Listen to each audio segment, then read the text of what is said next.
Hi, Ruby. Ruby, I'm recording right now. Welcome to another episode of Class Haven Farms. So what do we got going on today? Well, today I thought I would do a tips and tricks on this Fire Chief FC1000E indoor wood furnace. So I've had this for just over a year now. So I've had one good solid year of a burning season with it and about 2.5 months of this burning season. So stay tuned and see some of the things I've learned about this furnace.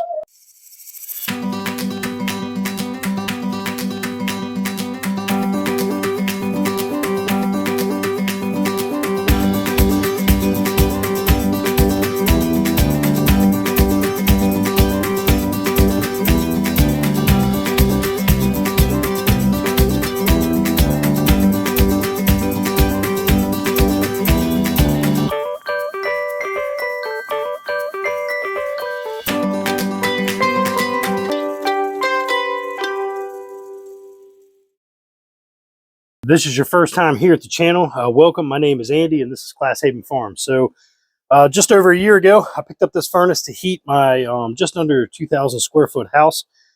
This unit here will heat up to, I think, 2,100 square foot.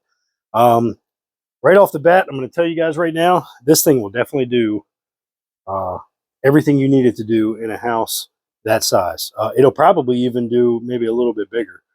But I've been really impressed with this thing. I will tell you guys, if you're going to purchase this furnace, and this is my only source of heat, I have nothing else besides maybe running some space heaters and things like that.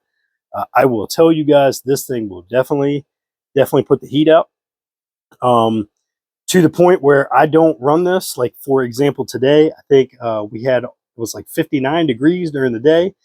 And now it's 9:30 at night. I just got back from running some errands. And the temperatures dropped down to 48. I think it's supposed to get down to like the upper 30s tonight, and then it's supposed to be in like the mid 40s tomorrow, and then I think the following day it's going to drop down even more. So I will not run this furnace. Like today, I didn't run it when it was almost 60 degrees, because if I did, I would have came in and downstairs probably would have been 100 and upstairs probably would have been 85 or 90. So this thing will definitely do what you need it to do. I'm not sure if you guys can hear this, but this is my blower fan here, which keeps the thermostat upstairs. Right now I have it set at 70. I think the house is at 64. So this fan keeps blowing until that temperature hits 70 upstairs. Once it hits 70, this fan will turn off. As you see here, I have it set up in the normal mode, which means it's the way it's supposed to be right now. If something were to happen and we had a power failure, you can actually come down here and push this thing closed, and it'll actually close this off so it doesn't have any type of draft going in through here. Last night we did lose power, but when we lost power, I didn't have this thing running because I knew it was going to be warm today, and the temperature of the house is pretty comfortable. But it does have that feature. I hadn't gone over that in the original video I did on here, and I did have some questions from you guys, so I thought I would go over this. So you do have a feature here that if you lose power, you can actually close this off so there's no draft going in there, so you don't have to worry about the firebox getting too hot. This does have a self-contained blower. I'll show you guys that here in a second on the back. But if you lose power, obviously that blower, unless you hook this up to a generator, is not going to have power to circulate that hot air around the firebox and up and out the plenums. One thing I will tell you guys, after a day of burning, you need to go in here and clean out this ashtray here. I didn't really burn a whole lot, but I'm going to go ahead and clean it out because I always like to start fresh with it. You do a solid day of burning, it is definitely beneficial if you scoop your ashes out here. Main reason for that is this is where your draft is. You can actually see you have holes here that help with your draft. So you want to make sure that you clean that out periodically. And it's also a good idea to come over here and clean out anything that would have gotten caught from the top door.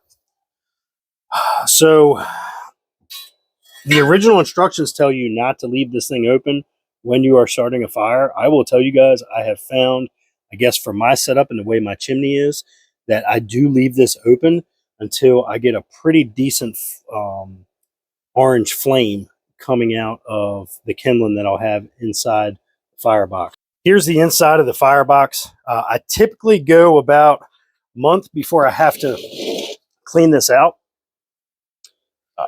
That also depends on the type of wood you're using. So obviously if you're using poplar or a lot of maple and stuff like that, you're probably going to have to clean it out a little bit more. I will tell you guys, the last month or so, I've used a lot more oak, so I haven't had to clean it out as much because of the ash that comes out of there. The way I usually start my fires, again, the manufacturer tells you not to use paper products, but because of the chickens, and people always give me egg cartons, and a lot of times the egg cartons getting broke or whatever may happen, I'm not going to use them for eggs. I'll break them up in half, and then I like to use dryer lint. There's nothing better than the dryer lint that I have, because it usually has a bunch of lily German Shepherd hair or ruby beagle hair. So can't get any better of a kindling than that. And look, Lily just heard me. I had to put her in her kennel because, as you guys know, if I let her out right now, she would be jumping on the camera and knocking everything over because she doesn't like to hear her name and not be associated with whatever it is that we are talking about Lily. So all I'm doing here is just putting some bark, just some small kindling to get this going. The fan I have running, I have found that the longer you run the fan prior to starting your fire, it does help with the draft.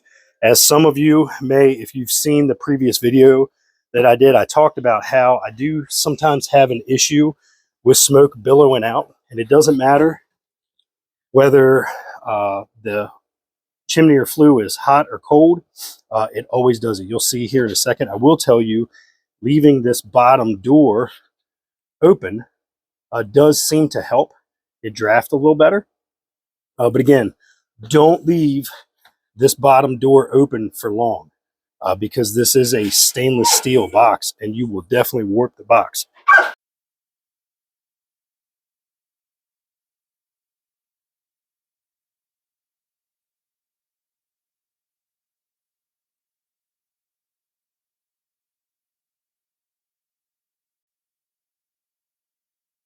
Now that we got the fire going, I'm going to go ahead and close this door and just put it on this top latch here. And then I will leave this door open and let it draft up. And then, as I said, once I get a good solid flame in there with the kindling that's in the firebox, then I will close that door. I still will leave this cracked open just so it drafts a little better. And so while we're waiting for the fire to kind of get hotter there, I'll go over the self-contained blower here on the back. So inside here is the fan that pulls the air around the firebox and then shoots it up out the plenums, up out the top. It does have its own filter here. I will tell you guys right now, make sure you change this filter every 30 days, or depending on how this feels when it's blowing out the top. When you first put a brand new filter in there, if you don't have plenums in here like I do, put your hand over it, see what it feels like. And then 5 days later, 10 days later, 15 days later, put your hand over it and you're going to tell a difference. And by that 30-day mark, you need to change this out. You definitely need to change this filter out. The filters are 20 by 20 by 1. So you can get them at any hardware store. You can get them online, whatever. But definitely make sure that you change this filter out. You can also look at it like this is, I put this in here the first of the month, and I think we're on the 18th today. So today is December 18th. And you can kind of see what it looks like. Here are some that are 30 days. But definitely make sure that you are consistent with changing that out, because if not, it does cut down on the volume that this fan will blow out. Now, again, I don't have central air in this house. I don't have these plenums tied into anything. So right now it just goes up and then it's all radiant heat going through vents that I have in all the rooms upstairs. through the floor. So if you did have central air hooked up and you had these plenums piped into your ductwork, you would have the fan from your central air system helping to move it around, but it would definitely work a lot better if you stay on top of this fan. As I talked about in the previous video, this is a high temperature stat switch. This is adjustable.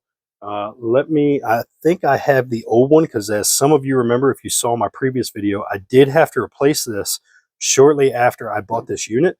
For whatever reason, this thing went bad. Luckily, nothing bad happened to the furnace, but definitely, you know, if you got that thing rolling and this decides to stop working, what this does is this has a temperature sensor in here that reads how hot this is, and then once this hits a certain degree, it clicks this fan on, so that again it rotates this air around to get the hot air out of the around the firebox. So it definitely can help you. As I said, this is a stainless steel. This isn't cast like the old school stuff. This thing is definitely, I was able to pull this in here on my own with a hand truck. And I even had my father help me put it on the stand that I bought. I can tell you the original furnace that I had growing up was one of those firewood and coal combo furnaces.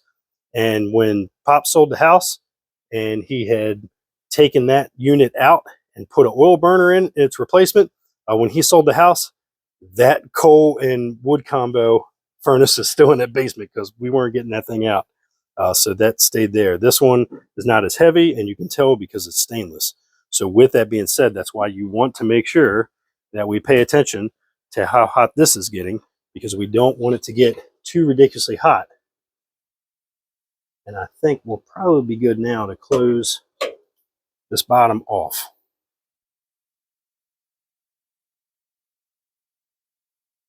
We got a pretty good fire there. Some more of this stuff on there, as you can see. Still got smoke rolling out. And now we're pretty much to the point that I can close this off and let that fire get going. I kind of stay down here with it. Then again, just kind of feel around. It's definitely, the fan has not kicked on to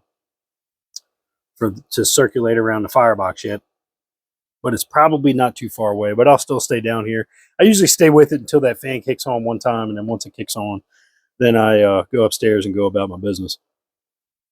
So while I'm waiting for that fire to come up, this is the original high temperature stat switch that I had. And here's that temperature sensor I was telling you about. And this thing, as the heat comes up, it turns, and it actually turns on this dial. I don't know if you guys would be able to see that, but the dial has marks where you can set it to where the highest temperature that the mark is set, that's when the fan would kick on, and then the fan stays on until it drops down to the next mark. So for example, in this one, it was set at 200 degrees, which meant this thing would rotate. If you guys can see that, this thing would rotate, and then once it hit that mark for 200, it would kick the fan on to circulate the air around the firebox, and it would run that until it hit 150 degrees. And then once it hit 150, it would cut that fan off. So I have had some people who were messaging me, sending me emails saying that they were having problems with their fan not staying on, and I told them to make sure they check to see where the temperatures are set. You can adjust this, and it's you gotta. Obviously, they sell specialty tools for this, but it's really just a small screwdriver. If you can hold that pin still and then adjust the notches down here for the temperatures, that's how you do it. I'm not going to go into detail on that because I am not an expert in any of this. Believe it or not, I actually know some of this because of my father, because that was what my father did, was heating and air conditioning and stuff. So I just wanted to touch on that. So some of the pros about this furnace, it's very, very efficient. I think I shared that in the first video I did. Been very, very impressed with how much wood. I think last year I only went through maybe 4 cords of wood, which is awesome compared to the old Timberline wood stove insert that I had at the house when I was married. With that one, we'd probably run about 8 to 10 cords of wood through that thing in a year. So yeah, 4 cords. Whew, man, that's a lot easier to get 4 cords together on my own than it is trying to make sure I always have 15 or 20 on hand like I used to. So very efficient. It does not smoke a lot. Like I said, this is like what's Monday the 18th. So in the morning, I'll go out and show you guys like what it looks like coming out of the chimney. But it doesn't, as long as you're using well seasoned wood. With these new EPA furnaces, do not use green wood. Okay, this is not an old school wood boiler where you can, once you get a fire that's nice and hot, you can take green stuff that you literally just cut and throw the chunks in there. This is not that way. This definitely needs to have seasoned wood. Don't have wet wood. You're going to fight it with wet wood. What I usually try to do is I like to bring my wood in ahead of time. And that way it gives the wood time to heat up to room temperature before I start putting it in the furnace. So I'll bring that little cart in here, and I make sure that like if I load this thing up and the cart's almost empty, if I have a couple pieces left, I'll take a couple pieces out, I'll go outside, I'll fill the cart back up, I'll bring it in, and then I'll take those original pieces and set them on the top. And those are the ones I use first. And I let all that other wood come up to room temperature, because that stuff does matter. And I will tell you on these EPA furnaces, it definitely shows. So you got to have seasoned wood. You don't want wet wood. Make sure you're covering your wood up, especially the stuff that you're getting ready to bring in here. As long as you do that, this thing is very efficient. It doesn't put out a whole lot of ash. It doesn't smoke a whole lot. And it's very, very efficient on the wood. So I do like that. I do like the fact that it's here in the house. One of the other pros about this compared to like an outdoor wood boiler is that it's here in the house. So when it's snowing and nasty out, I'm in here working it. I can come down here in shorts and a t-shirt and be good to go. If it was an outdoor wood boiler and it was outside, well, if it's snowing and raining and nasty, I'm going outside in the elements to heat everything up so that I can come in here. With it being inside, you get more of that radiant heat. So, all this stuff that comes off the front. And here my fan just kicked on, so it just hit the 200 mark. So you can kind of hear that fan running. But as I said, with it being inside, you get all that radiant heat. So a lot of good positives here. Here's some of the negatives. With it being inside, you bring all of the ash, dust, and all of that into the house. So I run, and actually I'll show you guys. I'll probably show you guys in the morning. I found this years ago, just taking regular box fans and taking a 20 by 20 by 1 filter, like the ones I use here on this fan. And I just take painter's tape and tape those filters onto the back of a box fan and just use that as a fan to blow air around and to filter the air. So it does create a lot of dust. So you got to deal with that. The other thing that it does with having this here in the house is now you have to add moisture. When you get this thing rolling, if you don't have humidifiers here in your house, your sinuses are going to be all jacked up. You're going to be really dry. You're going to be coughing a lot because now everything is here inside. So it's almost the same as a wood stove. Wood stoves are nice, keeps everything inside, but then it also brings the dirt, it brings the dust from the ash, and now you're having to add moisture into the air. I will tell you one thing that I'm thinking about when I do finally have the money to do central air for this house is I want to put it'll be AC and heat pump as a backup because I'll have this, but I want to be able to have it to where I can add humidity in through that system so that I'm not having to run all these different humidifiers in the room. Right now I have 2 that'll do like 500 square foot, and I put those in the big rooms, and I have smaller ones in the kids' rooms and my room. But eventually it would just be nice to not have to do that because I've made it part of my routine when I'm coming down here and taking care of this, or when I'm waiting for this door and I have this door cracked, waiting for the fire to get nice and hot and do all that. Then I'm filling up all my water tanks. And, come up with a system, but it would just be nice to only have to worry about just doing the fire. So, indoor furnace, there's a lot of benefits to it, but there's also some drawbacks. So it's really all in what you want to do. For me, for the price point, this was the best way to go. The most money that I had tied up in this was doing the chimney liner, and I did have that professionally done, mainly because I didn't want any issues with insurance or anything like that. I wanted to make sure that everything was compliant there. So, yeah, I definitely could have done it myself, but I just had a company do it, so that way everything's insured, everything's done, and I don't have any problem with insurance companies or anything like that. I would love to do an outdoor wood boiler. I've always wanted to do that. I've talked about it in some other videos. I used to have 20 acres down in Southern Virginia. That was going to be our retirement property. And I was looking at the Crown Royal outdoor furnaces, outdoor wood boilers. And, I would love to do that. But those things are very pricey too.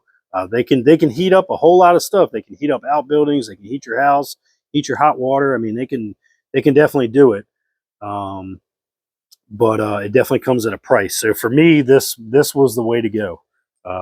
This has worked out really, really well for me. I'm really happy with my purchase on this. I'm really happy with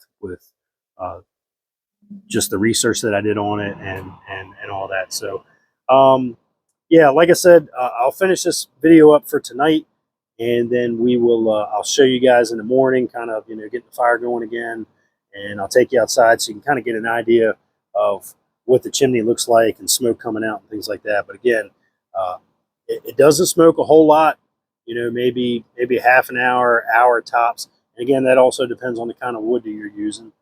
But you definitely want to make sure you got well-seasoned wood. So I'll go ahead and sign off for tonight, and then we'll pick back up on this in the morning and show you guys what the chimney looks like.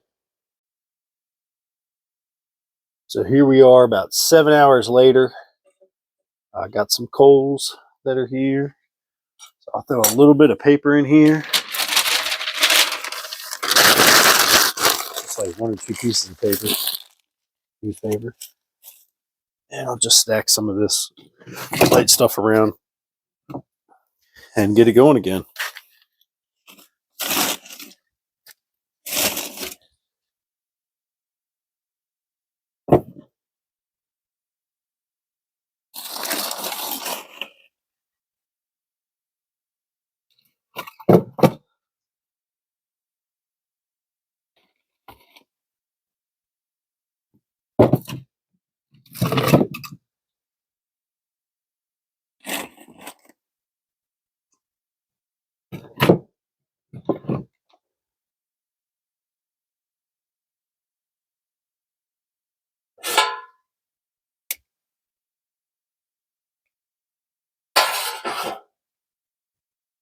All right, we'll let that get going. As you can see, I got the bottom open again. Try to get it to draft. And we'll get this thing going, and then I'll show you what the smoke looks like outside. After 5 minutes of having that bottom door open, this is what a fire looks like now. So I'll let this burn a little bit. It's a little too dark to go outside and really kind of show you guys what the smoke looks like. So once the sun comes up, I'll take you guys outside, let you see kind of what the smoke looks like of it coming out once you first load everything up, and then we'll close this thing out.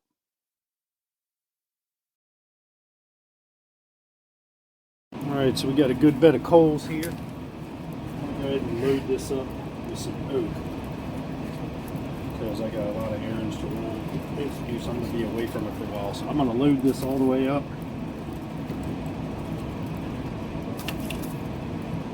And I'll take you guys outside and let you see what the smoke looks like, just to kind of give you an idea.